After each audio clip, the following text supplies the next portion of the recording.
Today we're covering material in preparation for section 4.6. We're going to be working on solving some linear inequalities and then also working with sign charts. Starting with our first example, we have 3x minus 5 is greater than 7. We're going to solve this the way that we solve standard algebra equations that have an equal sign in them. We're going to treat this the same way. What that means is that we're going to undo all the operations on our x. Starting with adding 5 to both sides, we get 3x is greater than 12. Now we can divide by 3 on both sides, and we get x is greater than 4. This can be represented with intervals going with 4 to infinity. That's what we call interval notation. Those two are meaning the same thing, and we typically use interval notation in order to actually answer these types of questions. Now for the next example, we're going to subtract 4 from both sides. We get negative 2x is less than or equal to, and we have 10 minus 4, which is 6. Now we're going to divide by negative 2. And this is the one caveat with inequalities. Anytime that you divide by a negative number, that flips the sign of your inequality.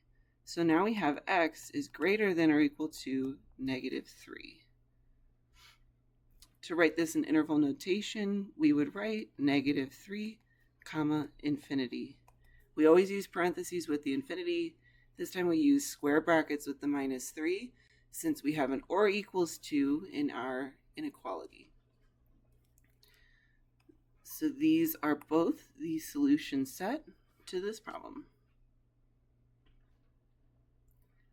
Next, we're going to practice working with sign charts. Now, we've seen these come up a couple times in the past, and they're going to come up again during section 4.6.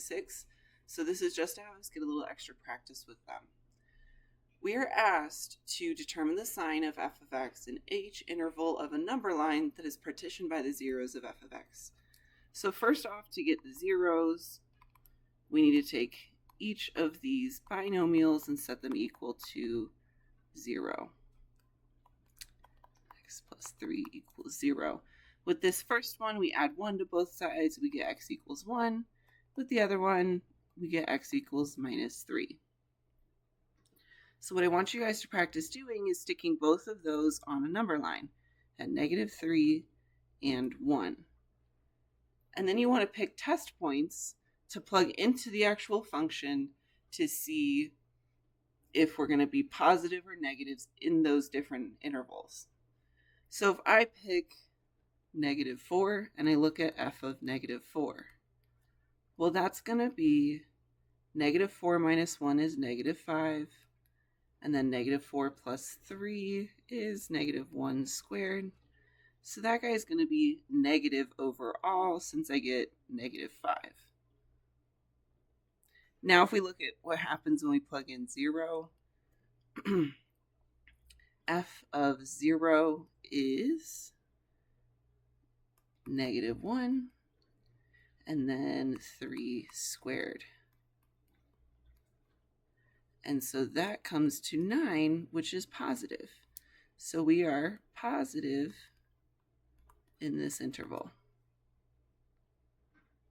Now for the last interval on the number line, going from 1 up to positive infinity, let's pick 2 as our test point and see what happens.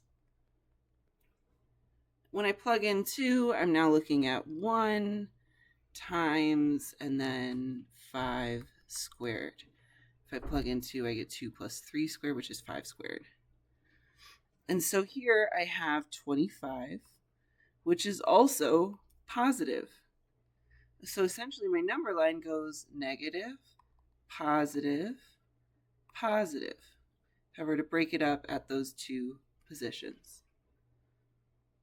So basically what we're doing is picking these test points, seeing what the sign is on that interval, and then we can identify exactly where our function is positive versus negative, and it only can change at where we have zeros for our function. So this minus, plus is what we're looking for on our number lines. So give that some practice. There's plenty of practice problems here. And as always, reach out if you have any questions.